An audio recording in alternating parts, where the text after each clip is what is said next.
Hey friends, welcome to my channel. My name is Melissa Mortensen and I have a DIY sewing and quilting website called Polka Dot Chair, and you can find it at polkadotchair.com. And today I have a fun little kind of instructional video to share with you.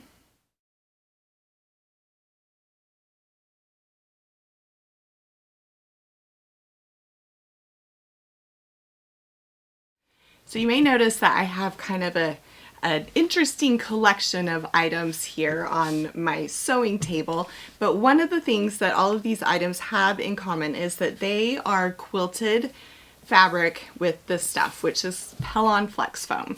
A lot of you guys are going to ask me, I know, if this is the same as Annie's Soft and Stable. I know it's not the same product, but I know it can be used in the same way.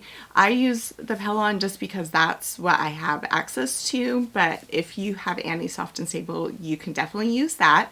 Also, before Pellon and Annie's had a product like this, like way back 2012 or so, when I started sewing with this 1/4 inch foam, you could get a product at like Joann's and Hancock's at the time called Auto Liner Foam, which is a 1/4 inch foam you can sew with as well. So what we're going to do today is we are going to talk about sewing with 1/4 inch foam, most specifically how I like to quilt this product to turn it into other projects. So I'll give you a quick rundown of some of the projects that I've made with this, and then we'll move on to the how-to of how to work with this product. So the reason that this little video came up is I am working on a tutorial for my YouTube channel for this cute ruffle box zip pouch. I've been making box pouches for years. I did one for Bernina years and years ago that was canvas with a little bit of leather trim, kind of a Father's Day gift idea. And my girls are really into ruffles lately, so I designed this one with ruffles, and I quilted it with this foam, and I was getting ready to do the video for it, and I'm like, you know what? I feel like I make enough things with this foam that we could do a video just on how to quilt with it. So that is what this video is today. So I'm just going to show you how to do the preparatory steps to quilt with this 1/4 inch foam, and then you can turn it into other fun projects. You can also just make simple zip pouches with it, and I have a simple zip pouch tutorial that would be great with this stuff too, and I'll link that in this video. So another thing that I love to make with this foam are witches hats. So my Spellbound quilted witch hat pattern is in my shop now. I released it in 2023, and it features a quilted version made with this foam as well. So you can also make a fun witch hat if you are someone that loves Halloween. And some of you may remember that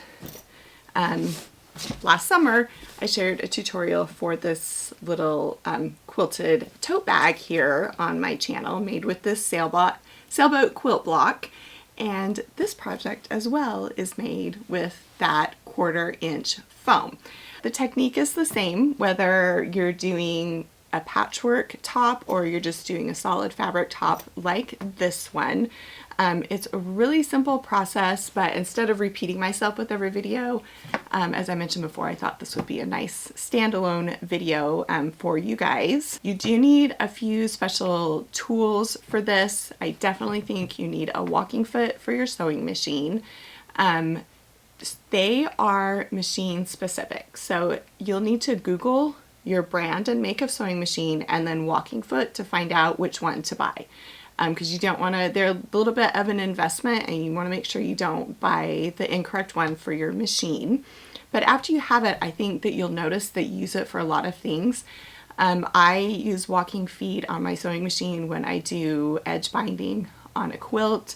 I use it when I make bags, obviously when I do a lot of machine quilting. What a walking foot does is, if you're sewing with a lot, this is a really not super sophisticated explanation, but if you're sewing with a lot of layers of fabric, your machine has the feed dogs on the bottom which grab it, and what will happen when you have a lot of thick layers is those layers they can't move because the top, that presser foot on the top is tight on it, and so when it's pushing those heavy layers of fabric, you can release your presser foot tension a little bit. Sometimes will help, but for the most part, the machine, the feed dogs are going this way and the foot is pressing down and you just get a mess. So what a walking foot does is it does that. So as the feed dogs move, the walking feet move. So it kind of just makes everything kind of work together in a nice process. So I like to use it anytime I'm working with some sort of thicker fabric. So if you do invest in one, I feel like it is a sewing machine foot that has multiple uses and definitely worth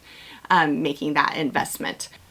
I want to give you a tip, which I think I'll cover also as well in the sewing portion of the video, but my tip is that you need to make sure that you cut and trim your pattern piece after you have finished your quilting. And if it's a pattern that you're kind of making up on your own, or maybe you're following someone else's pattern that does not specifically call for a quilted piece of fabric quilted with this 1/4 inch foam, you need to add extra measurements to your pattern piece because as you quilt this stuff, it takes up space. You can see that this has got great texture, which is I think part of what we really like about using this fabric. It's got such great bounce and texture, but that texture takes up space. You can see that this fabric is kind of going up and down, and all of those little indentations add up to like fabric use. So if, for example, if you need to have a piece that is 8 inches by 10 inches for your specific pattern that you're working with, you'll need to make sure that you cut your foam and your front and back fabric at least 9 by 11 inches to account for some of the shrink that you're going to get as you quilt that piece.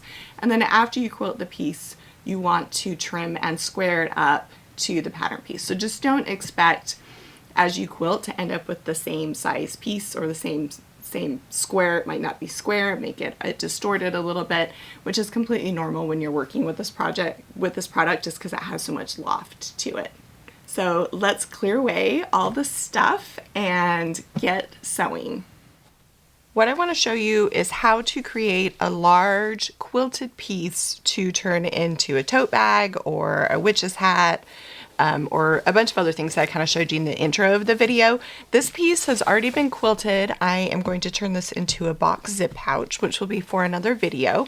So we're going to quilt these pieces of fabric. These are some leftovers from a 10-inch pre-cut. I'm going to turn them into a tiny little zip bag, which again, I'll share in another video.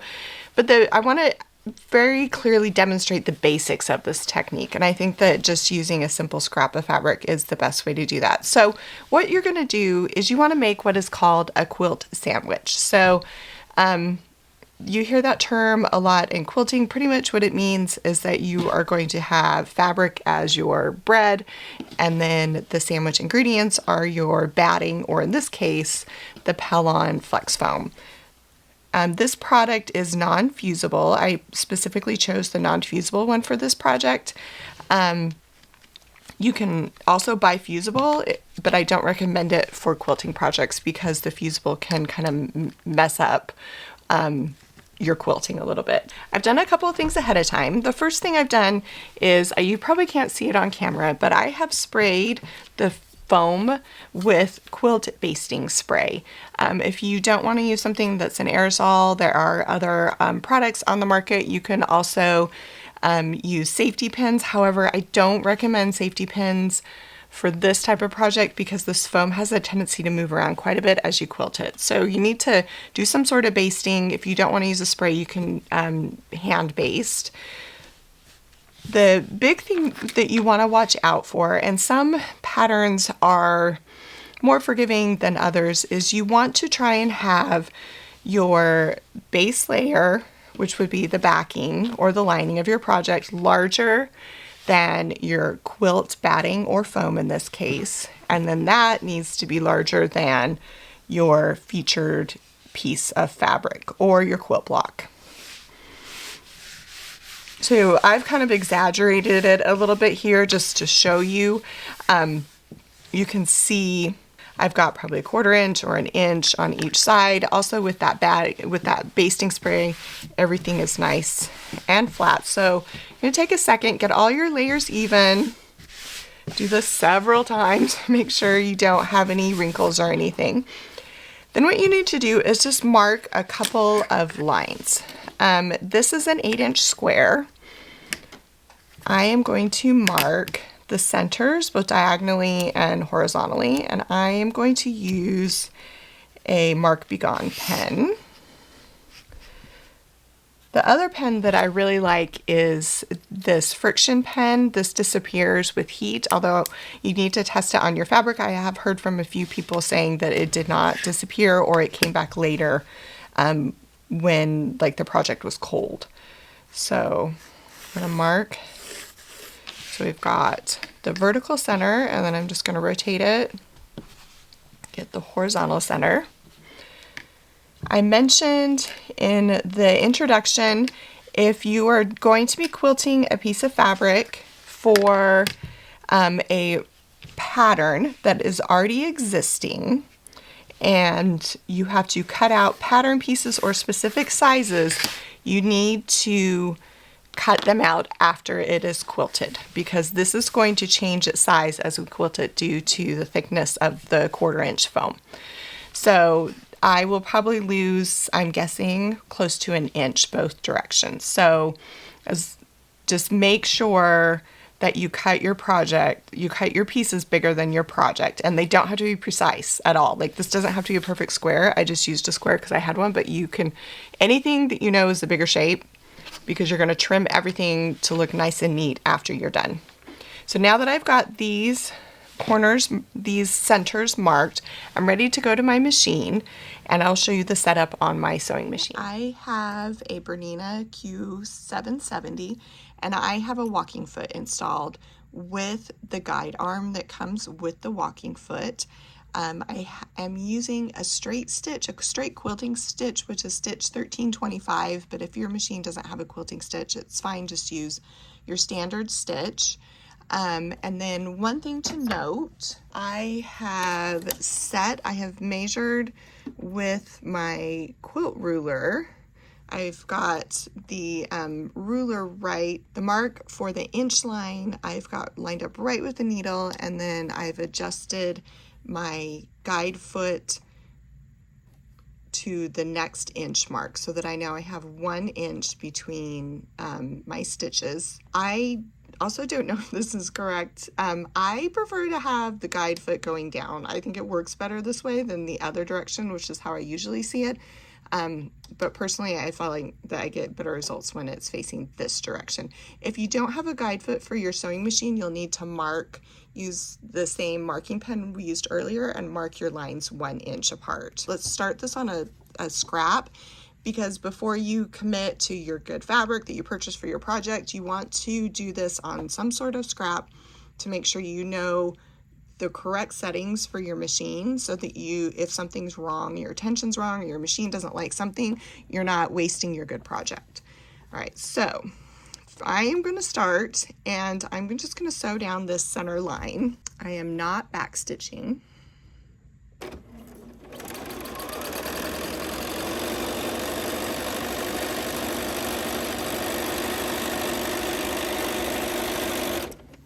Now, you can see this fabric is moving around as I sew, which is why I don't think safety pins work very well, because what it'll do is it'll pin your fabric here, but you want the fabric to move with the machine so that you get a clean line. All right, so I've done my first line. Now I'm going to do my second line, and each time I'm just going to take a moment and just keep flattening my fabric out. So I've got this guide right on my previous stitching line, and I'm ready to sew.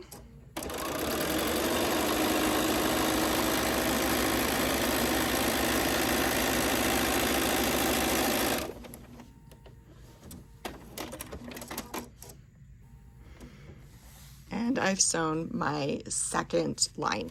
I'm going to finish sewing all of my vertical lines this direction, and then I'll flip my fabric around and go this direction, and then I'll show you how to swap it.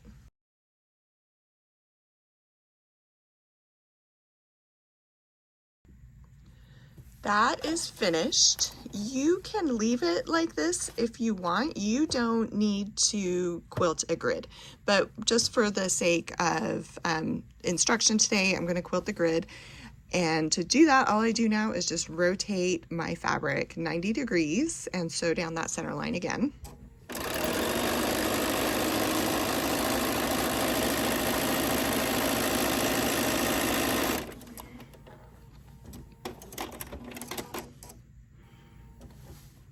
Then I'm going to do the exact same thing that I did for the vertical lines for the horizontal lines.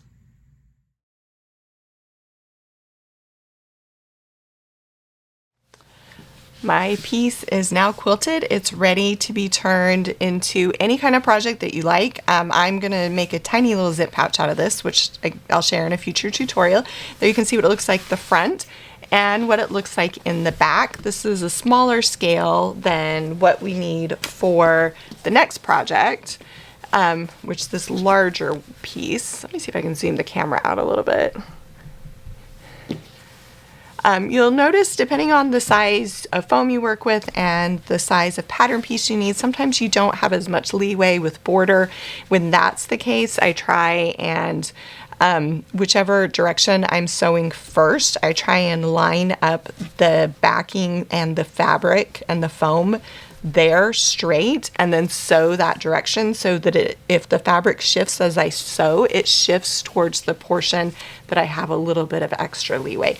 But this piece, I'm really happy with how it turned out, and it's ready to be trimmed for my project, as is this one. Hopefully this was a helpful tutorial for you. As always, I appreciate your comments and your shares.